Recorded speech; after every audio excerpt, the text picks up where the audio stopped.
నమో వెంకటేశాయ. గురుర్బ్రహ్మా గురుర్విష్ణుః గురుర్దేవో మహేశ్వరః గురుః సాక్షాత్ పరం బ్రహ్మ తస్మై శ్రీ గురవే నమః. జటిలం చీరవసనం దండకారణ్యవాసినం మునివేషధరం ధ్యాయేత్ అరణ్యేకాండ ఉత్తమే. శ్రీరామచంద్ర పరబ్రహ్మణే నమః. అథ శ్రీమద్ రామాయణే ఆదికావ్యే అరణ్యకాండే వింశః సర్గః.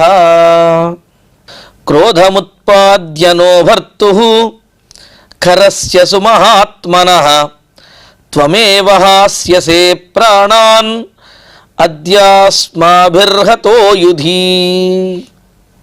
ఆ పంచవటి దగ్గరకు, పర్ణశాల దగ్గరకు వచ్చి శూర్పణఖతో పాటు వచ్చి రాముడి మీద అంటే సీతారామ లక్ష్మణుల మీద యుద్ధం చేయడానికి, దాడి చేయడానికి సిద్ధపడినటువంటి రాక్షసుల వద్దకు రామచంద్రమూర్తి వచ్చి లక్ష్మణుడిని సీతాదేవికి రక్షణగా పర్ణశాలలో ఉంచి తాను మాత్రం ఆ ధనుస్సుకు ఉన్నటువంటి అల్లెత్రాడుని కాస్త బిగించి, నారి సంధించి బిగించి ధనుస్సును సిద్ధం చేసినటువంటి వాడై ధనుర్బాణములతోటి ఆ రాక్షసుల దగ్గరికి వచ్చి, మీకు ప్రాణముల మీద కనుక ఆశ ఉన్నట్లయితే ఇక్కడి నుంచి వెనక్కి తిరిగి వెళ్ళిపోండి, అలా కాదు యుద్ధం చేస్తాము ప్రాణాలు పోగొట్టుకుంటాము అనుకుంటే మాత్రం ఇక్కడే ఉండండి అని చెప్పి అంటూ, దానికి ముందు తాము అరణ్యానికి ఎందుకు వచ్చామనే విషయాన్ని కూడా చక్కగా తెలియజేసి, అసలు మమ్మల్ని హింసించాలని మీరు ఎందుకు అనుకుంటున్నారు, ఇలా మా మీదకు వచ్చినటువంటి మిమ్మల్ని విడిచిపెట్టే ప్రసక్తే లేదు,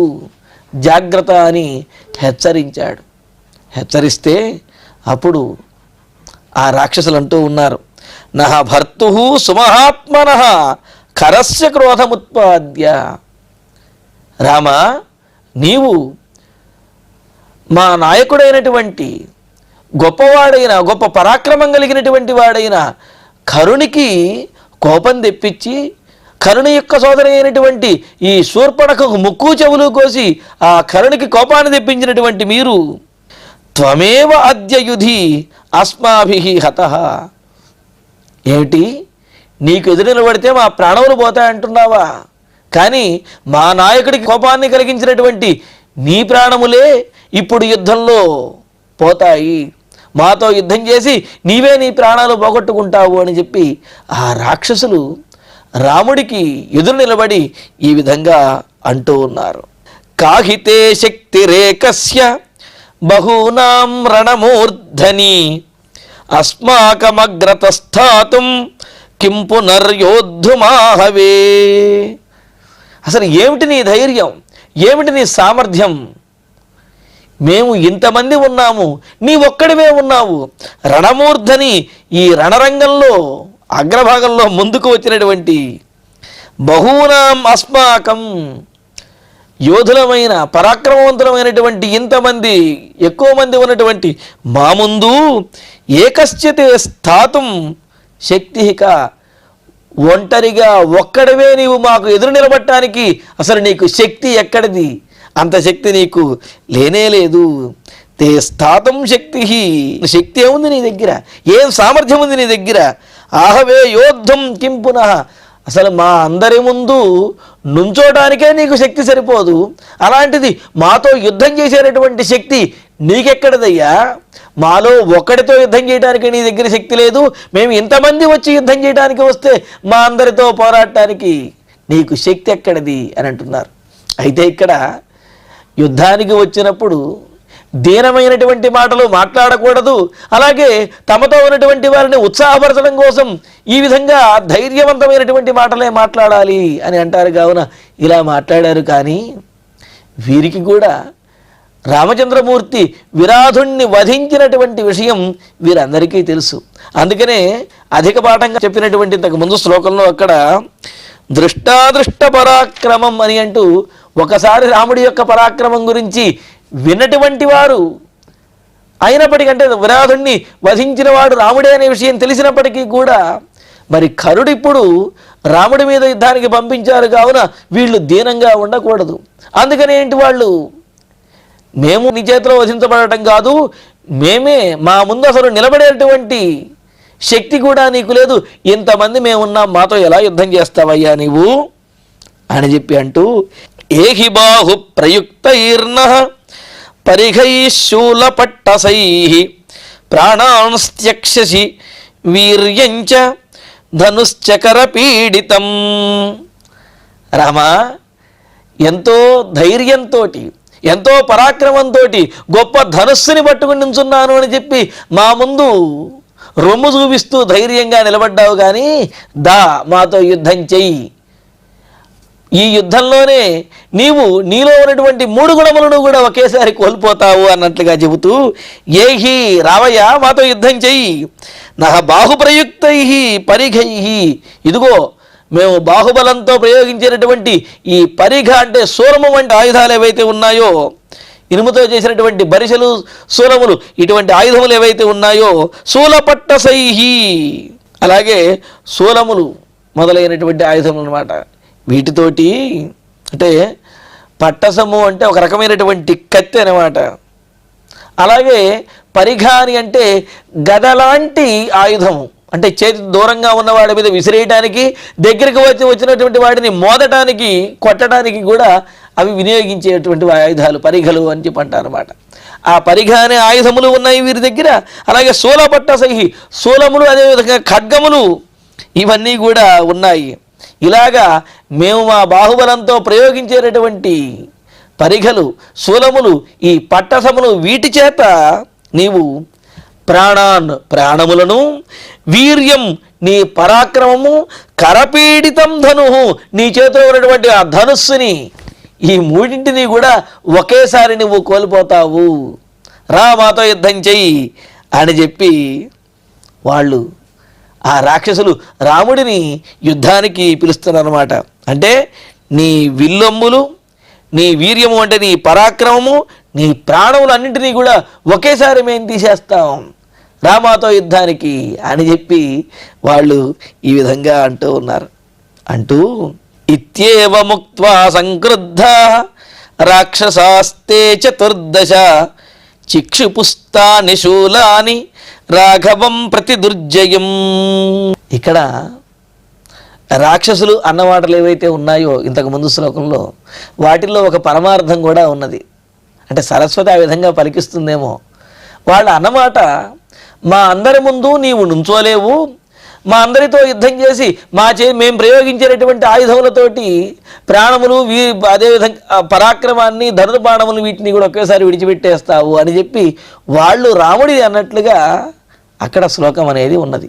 అయితే దాంట్లో ఉన్న అంతరార్థం ఏమిటి అంటే, సుమహాత్మనః, ఇక్కడ ఎంతో గొప్ప శరీరం కలిగినటువంటి మా మహాత్ముడైనటువంటి మా నాయకుడు కరుణికి నీవు కోపాన్ని తెప్పించావు.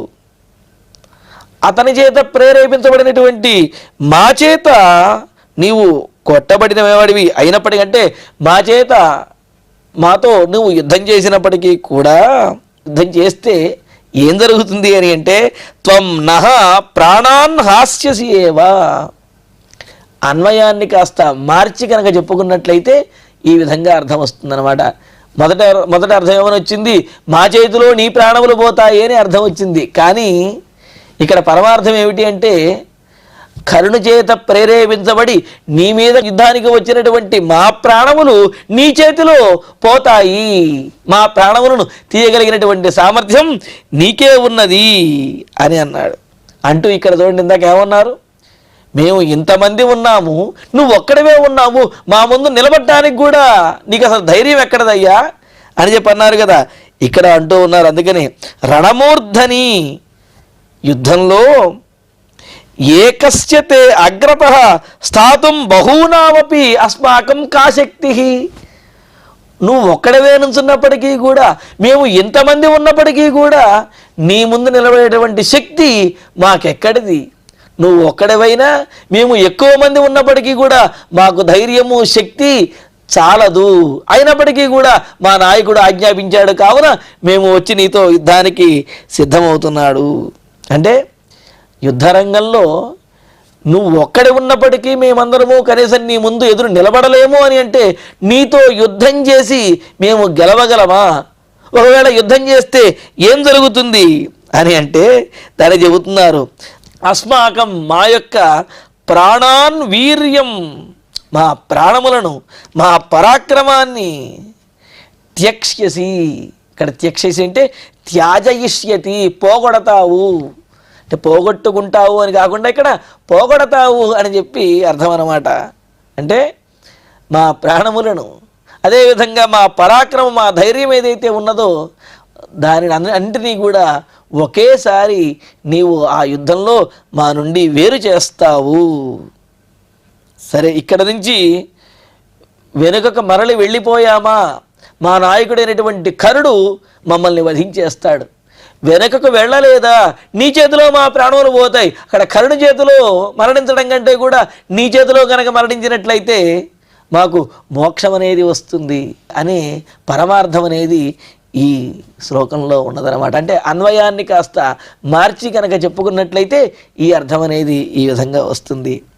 ఇత్యేవ ముక్త్వా సంక్రుద్ధా రాక్షసాస్తే చతుర్దశ చిక్షుపుస్తాని శూలాని రాఘవం ప్రతిదుర్జయం.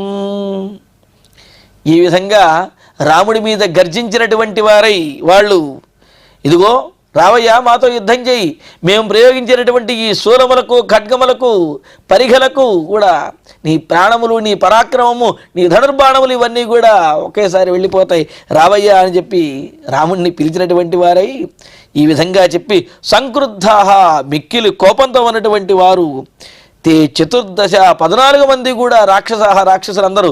చూడండి, ఇక్కడ రాముడితో మేము ఒక్కొక్కళ్ళము యుద్ధానికి వస్తామంటలేదు వాళ్ళు. రాముడిని 14 మంది కలిసి ఒకేసారి యుద్ధానికి పిలుస్తూ ఉన్నారు అని చెప్పి వాళ్ళు, ఆ రాక్షసులు 14 మంది కూడా తాని శూలాని దుర్జయం రాఘవం ప్రతి చిక్షిపు, తమ చేతిలో ఉన్నటువంటి ఆ శూలములను రాముడి మీదకి ఒకేసారి 14 మంది కూడా ప్రయోగించారు. మరి రాముడు ఎటువంటి వాడు? దుర్జయం, ఎవ్వరికీ కూడా లొంగనటువంటి వాడు, అలాగే జయింప శక్యం కానటువంటి వాడు, అజేయుడైనటువంటి రాముని మీదకి ఈ 14 మంది ఒకేసారి శూలములను ప్రయోగించారు, విసిరివేశారు. తాని శూలాని కాకుత్స్థ సమస్తాని చతుర్దశ తావద్భిరేవ చిచ్ఛేద శరైః కాంచన భూషణైః. కకుత్స్థ వంశీయుడైనటువంటి రామచంద్రుడు తాని చతుర్దశ శూలాని, ఆ 14 శూలములను కూడా ఒకేసారి సమస్తాని కాంచన భూషణైః తావద్భిరేవ శరైః, ఆ 14 శూలములను కూడా 14 బాణములతోటి ఒకేసారి ఆ 14 శూలాలని కూడా ఛేదించేశాడు, మొక్కలు చేశాడనమాట. అంటే వాళ్ళు 14 మంది ఒకేసారి ఆ శూలమును విసిరేస్తే రాముడు 14 బాణములను ఒకేసారి ప్రయోగించినట్లుగా ఆ శూలములన్నింటినీ కూడా ముక్కలు చేసేశాడు. కనీసం రాముడు దగ్గరకు కూడా ఆ శూలములు రాలేదనమాట. అంతటి ధనుర్విద్యా పారంగతుడు రాముడు.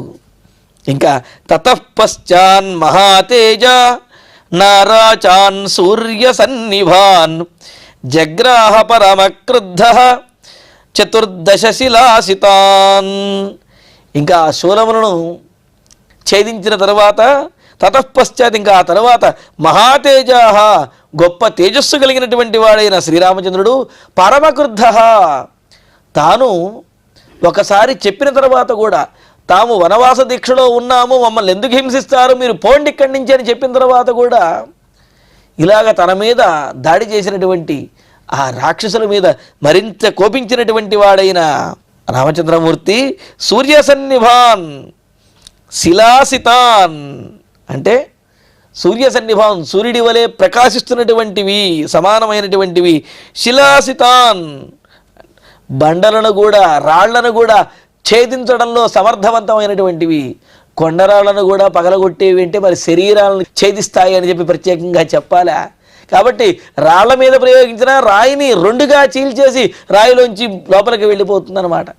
అంతటి పదునైనటువంటివి, బంగారంతో అలంకరించబడినటువంటివి, వాడి అయినటువంటి ఆ బాణములను 14 నారాచాన్ జగ్రాహ 14 బాణములను తీశాడు రామచంద్రమూర్తి. ఒకేసారి తీసి గృహీత్వా ధనురాయమ్య లక్ష్యానుద్దిశ్య రాక్షసాన్ ముమోచ రాఘవో బాణాన్ వజ్రాని వశతక్రతు.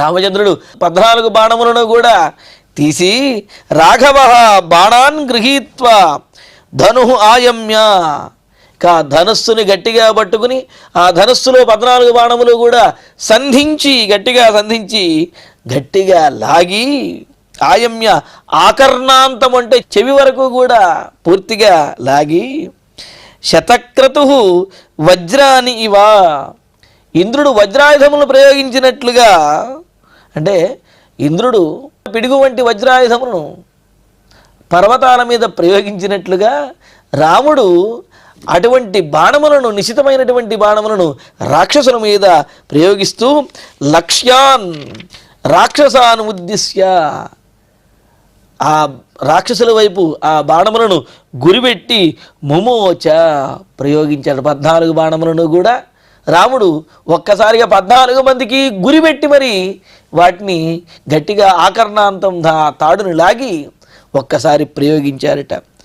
రుక్మపుంఖాశ్చ విశిఖా దీప్తా హేమ విభూషితా తేభిత్వా రక్షసాం వేగాత్ వక్షాంసి రుధిరాప్లుతా వినిష్పేతుస్తదా భూమౌ న్యమద్యంతాశ నిస్వనా. రాముడు ప్రయోగించినటువంటి 14 బాణములు కూడా 14 మంది రాక్షసుల యొక్క హృదయములను చీల్చుకుంటూ వారి శరీరంలోంచి బయటికి వచ్చేయట. చూడండి చెబుతున్నారు, రుక్మపుంఖాహ బంగారపు మూలములు కలిగినటువంటి పింజములు కలిగినటువంటివి, దీప్తాహ ప్రజ్వరిల్లుతూ ఉన్నాయి, హేమభూషితాహ బంగారం చేత అలంకరించబడి మెరుస్తూ ఉన్నాయి. చూడండి ఇక్కడ, అంటే రాముడు ప్రయోగించినటువంటి బాణములు వాడి అయినవి చూడడానికి అందంగా ఉన్నాయి. ఎంత అందంగా ఉన్నప్పటికీ మాత్రం గుచ్చుకోవడంలో మాత్రం ఏమాత్రం తేడా ఉండదు. చాలా నిశితంగా కఠినంగా ఉండేటటువంటివి. తే విశిఖాశ్చ ఆ బాణములు రక్షసాం వక్షాంసి రాక్షసుల యొక్క హృదయములను చీల్చి 14 బాణములు కూడా 14 మంది రాక్షసుల యొక్క గుండెల్లో గుచ్చుకుని రుధిరాప్లుతా నెత్తురుతో తడిసినటువంటివై వినిష్పేతు అలా వారి హృదయంలో గుచ్చుకుని వారి వీపులోంచి బయటకు వచ్చేస్తున్నాయి ఆ బాణములు. మరి అంత వేగంగా రాముడు బాణములు ప్రయోగించాడు. అలాగా వారి శరీరములను గుండెలను చీల్చుకుని వెనక నుంచి బయటకు వచ్చినటువంటి ఆ బాణములు భూమిలోకి దిగిపోయాయట. చూడండి ఎంత వేగంగా రాముడు బాణాలను ప్రయోగించాడో, ఎంత నిశితంగా ఆ బాణములు ఉన్నాయో. పైగా 14 మంది మీదకి ఒకేసారి బాణం గురి చూసి కొడితే 14 మందికి హృదయంలోనే ఆ బాణాలు దిగాయి. ఆ దిగినటువంటి వారి శరీరాన్ని చీల్చుకుని, హృదయాన్ని చీల్చుకుని మరలా వారి వెనకాల ఉన్నటువంటి భూమిలోకి చొచ్చుకుపోయాయిట. ఆ విధంగా తదా అశనిస్వనాహ పిడుగు వంటి ధ్వనితోటి, పైగా పిడుగు ఏ విధంగా అయితే ఆకాశంలోంచి పడుతూ ఆ పడిన తర్వాత పెద్ద శబ్దం చేసి మరలా భూమిలోకి వెళ్ళిపోతుంది కదా, అలాగా రాముడు విడిచినటువంటి బాణములు కూడా వారి యొక్క హృదయములను చీల్చుకుని శరీరము నుండి బయటకు వచ్చి నేలలోకి న్యమద్యంతా అలా చొచ్చుకుని నేలలోకి వెళ్ళిపోయాయట. తే భిన్న హృదయా భూమౌ చిన్న మూలా ఇభద్రుమా నిపేతుశోణితార్ద్రాంగా వికృత వికతాసవ. ఇంకా రాక్షసుల పరిస్థితి చూడండి. తే ఆ 14 మంది రాక్షసులు కూడా భిన్న హృదయా ఛేదించబడినటువంటి హృదయములతో, అంటే గుండెలు కలిగిన వారై, గుండెలు చీల్చబడినటువంటి వారై, శోణితార్ద్రాంగా రక్తం చేత ఆ శరీరములన్నీ కూడా తడిసిపోయినటువంటి వారై, శరీరావయములన్నీ కూడా రక్తసిక్తమైపోయాయి. వికృతాహ వికారమైనటువంటి ఆకారంతో, సాధారణంగానే రాక్షసులు వికారంగా ఉంటారు. అందులోనూ ఆ బాధతోటి విలవిలలాడుతూ వారి ముఖంలో ఉన్నటువంటి ఆ హావభావాలు చూడడానికి మరింత వికారంగా ఉంటాయి. దానికి తోడు హృదయాన్ని బాణములు చీల్చిన తర్వాత అక్కడి నుంచి వస్తున్నటువంటి రక్తంతో రక్తసిక్తమైపోయి తడిసి ఉండటంతో మరింత దారుణంగా కనిపిస్తూ ఉన్నారు వాళ్ళు. అటువంటి వారు వికృతాః విగతాసవః, ఆ బాణములతోటే వీరి యొక్క ప్రాణములు కూడా వెళ్ళిపోయాడు ఆ దేహంలోంచి. బాణములు ఆ హృదయాన్ని చీల్చుకుని శరీరంలోంచి బయటికి వెళ్ళిపోయాయి. ఆ బాణములతో పాటే వీరి యొక్క ప్రాణములు కూడా వెళ్ళిపోయాయి, గాలిలో కలిసిపోయాయి అని అంటూ ఆ విధంగా చిన్నమూలాః ద్రుమాః భూమౌ నిపేతుః, మొదలు నరకబడినటువంటి చెట్టు ఏ విధంగా అయితే ఒకేసారి కుప్పకూలి పడిపోతుందో, రాముని యొక్క బాణములు ఆ హృదయంలో దిగినటువంటి ఆ 14 మంది రాక్షసులు కూడా అలాగ ఒక్కసారి కుప్పకూలి పడిపోయారు, ప్రాణములను కోల్పోయి ఈ విధంగా పడిపోయారన్నమాట. తాన్ దృష్ట్వా పతితాన్ భూమౌ రాక్షసీ క్రోధమూర్ఛిత పరిత్రస్తా పునస్తత్ర వ్యసృజద్భైరవస్వనం. శూర్పణఖ ఇంకా జరిగినటువంటి సంఘటన చూసేటప్పటికీ ఆమె ఏం చేయాలో పాలుపోలేదు. తనతో పాటు వచ్చి రామలక్ష్మణులను దండించి వారిని శిక్షిస్తారు, వారిని వధిస్తారు అని వారి యొక్క రక్తం తాగాలి అనుకున్నటువంటి శూర్పణఖ ఆ రాముడి చేతిలోనే తనతో పాటు వచ్చినటువంటి వారు ఆ బాణఘాతాలకు ఈ విధంగా ప్రాణాలు కోల్పోయేటప్పటికీ క్రోధమూర్ఛిత, విపరీతమైనటువంటి కోపం వచ్చినటువంటి ఆ శూర్పణఖ మూర్ఛిత ఒక్కసారి అదుపు తప్పి పడిపోయిందన్నమాట. కోపం చేత మూర్ఛ చెంది సొమ్మసిల్లి పడిపోయింది. పరిత్రస్త, ఇంకా చెప్పలేనంత భయం కలిగింది, ఒళ్ళు వణికిపోతూ ఉన్నది. తత్ర భైరవస్వనం వ్యసృజతు, ఇంకా భయంకరమైనటువంటి పెద్ద గావు కేక అంటారు కదా, చావు కేక అని గావు కేక అని, అలాగా పెద్దగా అరిచింది శూర్పణఖ. ఆ తరువాత సానదంతి పునర్నాదం జవాచ్చూర్పణఖా పునః ఉపగమ్య ఖరం సాతు కించిత్ సంశుష్కశోణిత పపాత పునరేవార్త సా నిర్యాసేవ సల్లకి. ఇంకా చెబుతున్నది, ఆ శూర్పణఖ తనతో పాటు వచ్చినటువంటి వారు ప్రాణాలు కోల్పోయి ఆ విధంగా పడిపోయేటప్పటికి పెద్దగా అరచి మూర్ఛపోయి మరలా తేరుకుని భయపడుతూ బ్రతుకు జీవుడా అంటూ అక్కడి నుంచి పారిపోయింది. పారిపోయి మరలా కరుణ దగ్గరికి వెళ్ళి చేరింది. సా శూర్పణఖ పునః నాదం మహానాదం నదంతి, మరలా మరలా పెద్ద పెద్దగా అరుస్తూ అదుపు తప్పినటువంటి దానిలాగా అలాగా ఆమె అరుస్తూ జవాత్స ఖరం ఉపగమ్య, వేగంగా అక్కడి నుంచి పారిపోయి పరిగెత్తి కరుణ దగ్గరకు చేరుకుని సంశుష్కశోణిత, గడ్డగట్టినటువంటి నెత్తురు కలిగినటువంటిదై, అంటే ఆమె అలా పడుతూ లేస్తూ వెళ్ళింది. అప్పటికే ఆమెకు కొంత గాయాలేవో అవుతాయి కదా, తద్వారా ఆ గాయాల దగ్గర ఉన్నటువంటి రక్తము కూడా గడ్డగట్టేసిందనమాట. అలా గడ్డగట్టినటువంటి రక్తం కలిగినదై సనిర్యాస, కొద్ది కొద్దిగా రక్తమోడుతూ ఉన్నటువంటి శరీరంతో ఆమె సల్లకి ఇవా, సల్లకి అని అంటే గనక ఈ చెట్టు నరికినప్పుడు ఆ చెట్టు దగ్గర నుంచి వచ్చే బంక ఏదైతే ఉంటుందో, చెట్టుకు ఉండే బంక, అది బొట్లు బొట్లుగా పడుతూ ఉంటుంది. అలా బొట్లుగా పడుతూనే గడ్డగట్టేస్తుంది. చూస్తూ ఉంటే అలా పడబోయి ఆగుతున్నట్లుగా ఉంటుంది కదా, అలాగా చెట్టుకు ఉన్నటువంటి బంక అలా కారుతూ గడ్డగట్టేసినట్లుగా ఈమె శరీరం మీద కూడా ఆ రక్తం ఆ విధంగా గడ్డగట్టిందనమాట. సా ఆర్త పునరేవ పపాత, అలా ఆర్తితో దీనమైనటువంటి స్వరంతో దీనురాల్లాగా పరిగెడుతూ వచ్చి ఆ కరుణ దగ్గరకు వచ్చి మరలా ఆ విధంగా ఇంతకు ముందు పడినట్టుగానే మరలా ఆ విధంగా పడిపోయింది. భ్రాతుస్సమీపే శోకార్త ససర్జ నినదం ముహు సస్వరం ముచే బాష్పం విషణ్ణవదనా తదా.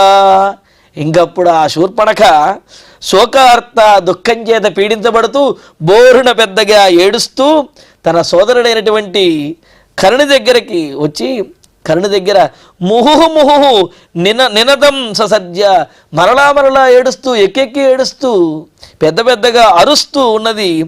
విషణ్ణవదన బాష్పం ముమోచ, విషణ్ణమైన దీనమైనటువంటి ముఖంతో పెద్దగా ఏడుస్తూ కన్నీళ్లు గారుస్తూ ఆ విధంగా కనీసం మాట కూడా చెప్పలేనటువంటి స్థితిలో శూర్పణఖ కరుణ దగ్గర ఆ విధంగా దుఃఖిస్తూ ఉన్నది. ఇంకా అప్పుడు నిపాతితాన్ దృశ్యరణేతు రాక్షసాన్ ప్రధావితా శూర్పణఖ పునస్తతః వధంచ తేషాం నిఖిలేన రక్షసాం శశంస సర్వం భగినీఖరస్య సా. ఈ సర్గలో జరిగినటువంటి ఆ యుద్ధ సన్నివేశాన్ని సంక్షేపంగా ఇక్కడ చెబుతూ ఉన్నారు. ఖరస్య భగిని, కరుణి యొక్క సోదరి అయినటువంటి ఆ శూర్పణఖ రణే నిపాతితాన్ రాక్షసాన్ దృశ్య, అలాగా ఆ యుద్ధంలో రాముడి చేత కొట్టబడి రాముని యొక్క బాణములకు ప్రాణములు విడిచినటువంటి ఆ రాక్షసులను చూచి భయపడిపోయి అక్కడి నుంచి పారిపోయి కరుణ దగ్గరకు వచ్చినటువంటిదై ఆమె ఖరస్య తేషాం రక్షసాం వధం సర్వం శశంస. ఆ కరుణికి రాక్షసులు మరణించినటువంటి తీరును, యుద్ధం జరిగినటువంటి తీరును కూడా కరుణికి మొత్తం వివరించింది ఆ శూర్పణఖ. దీనితోటి ఈ 20వ సర్గ పూర్తవుతున్నది. ఇక ఇప్పుడు శ్లోకాలను పారాయణ చేసుకుందాము. మరి తాను పంపించినటువంటి 14 మంది కూడా రాముని చేతిలో హతులయ్యారని తెలిసినటువంటి కరుడు ఏ విధంగా స్పందించాడు, ఇక ఈ తరువాత ఎంతమందిని రాముడి మీదకి యుద్ధానికి పంపించాడు, తాను ఏ విధంగా రాముడితో యుద్ధం చేశాడు, ఈ విశేషాలను తర్వాతి సర్గలో తర్వాతి ప్రవచనంలో మనం తెలుసుకుందాము. ఇక ఇప్పుడు శ్లోకాలను పారాయణ చేసుకుందాము. క్రోధముత్పాద్య నో భర్తుః ఖరస్య సుమహాత్మనః త్వమేవ హాస్యసే ప్రాణాన్ అద్యాస్మాభిర్హతో యుధి కాహితే శక్తిరేకస్య బహూనాం రణమూర్ధని అస్మాకమగ్రతస్థాతుం కిం పునర్యోద్ధుమాహవే ఏహి బాహు ప్రయుక్తైర్నః పరిఘైః శూలపట్టసైః ప్రాణాంస్త్యక్ష్యసి వీర్యంచ ధనుశ్చకరపీడితం ఇత్యేవముక్త్వా సంక్రుద్ధాః రాక్షసాస్తే చతుర్దశ చిక్షుపుస్తాని శూలాని రాఘవం ప్రతి దుర్జయం తాని శూలాని కాకుత్స్థః సమస్తాని చతుర్దశ తావద్భిరేవ చిచ్ఛేద శరైః కాంచన భూషణైః తతః పశ్చాన్మహాతేజా నారాచాన్ సూర్యసన్నిభాన్ జగ్రాహ పరమక్రుద్ధః చతుర్దశ శిలాసితాన్ గృహీత్వా ధనురాయమ్య లక్ష్యానుద్దిశ్య రాక్షసాన్ ముమోచ రాఘవో బాణాన్ వజ్రాని వశతక్రతుః రుక్మపుంఖాశ్చ విశిఖాః దీప్తా హేమ విభూషితాః తే భిత్వా రక్షసాం వేగాత్ వక్షాంసి రుధిరాప్లుతాః వినిష్పేతుస్తదా భూమౌ న్యమజ్జంతాశ నిస్వనాః తే భిన్న హృదయా భూమౌ ఛిన్నమూలా ఇవ ద్రుమాః నిపేతుశోణితార్ద్రాంగాః వికృతా విగతాసవః తాన్ దృష్ట్వా పతితాన్ భూమౌ రాక్షసీ క్రోధమూర్ఛితా పరిత్రస్తా పునస్తత్ర వ్యసృజద్భైరవస్వనం సానదంతి పునర్నాదం జవాచ్చూర్పణఖా పునః ఉపగమ్య ఖరం సాతు కించిత్ సంశుష్కశోణిత పపాత పునరేవార్త సనిర్యాసే వసల్లకీ భ్రాతుః సమీపే శోకార్త ససర్జ నినదం ముహుః సస్వరం ముముచే బాష్పం విషణ్ణవదనా తదా నిపాతితాన్ దృశ్యరణే తు రాక్షసాన్ ప్రధావితా శూర్పణఖా పునస్తతః వధంచ తేషాం నిఖిలేన రక్షసాం శశంస సర్వం భగినీఖరస్య సా. ఇత్యార్షే శ్రీమద్ రామాయణే ఆదికావ్యే అరణ్యకాండే 20వ సర్గః. ఇప్పుడు క్షమాప్రార్థన మంగళాంతంగా ఈ కార్యక్రమాన్ని పరిపూర్ణం చేసుకుందాం. యదక్షరపదభ్రష్టం మాత్రాహీనంతు యద్భవేత్ తత్సర్వం క్షమ్యతాం దేవ నారాయణ నమోస్తుతే. కాయేన వాచా మనసేంద్రియైర్వా బుద్ధ్యాత్మనా వా ప్రకృతే స్వభావాత్ కరోమి యద్యత్ సకలం వరస్మై నారాయణాయేతి సమర్పయామి. శ్రియః కాంతాయ కళ్యాణ నిధయే నిధయేర్ధినాం శ్రీవేంకట నివాసాయ శ్రీనివాసాయ మంగళం.